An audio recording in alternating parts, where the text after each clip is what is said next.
سلام دوستان، خوش اومدید به یه ویدیو جدید از کانال من. رفقا امروز اومدیم سراغ 4 تا بازی های ماشینی و بهترین های بازی های ماشینی و اومدیم جمع کردیم برای شما توی ویدیو آماده کردیم. دوستان اگر از این ویدیو خوشتون اومد حتما لایک کنید، کانال من از این زیر سابسکرایب کنید و یک کامنت دلگرم برای من به اشتراک بگذارید.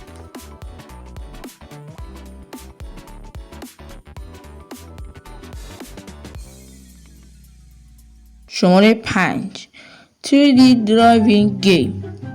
شما در این بازی با کلی خودروی لوکس و منحصر به فرد و کامیون‌های خفن روبرو میشید که در یک بازی جهان باز بزرگ تست رانندگی با انواع ماشین ها رو تجربه میکنید.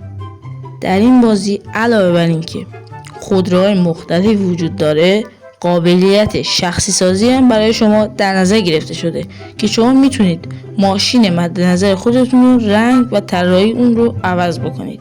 در این بازی میتونید پارکینگ خوبی رو واسه خودتون در نظر بگیرید و اون رو پر از ماشین‌های لوکس. بازی شماره 4 یکی از متفاوت‌ترین بازی‌های ماشینی که اگه شما ماشین بازی هم بلد نباشید اصلا اشکالی نداره، چون در بخش راهنما رانندگی این بازی از شما یک راننده ماهر و خوب میسازه. در جهان بازی خودتون رو به چالش بکشید و این بازی دارای شرایط آب و هوایی مختلف است که جذابیت بازی رو دوچندان میکنه.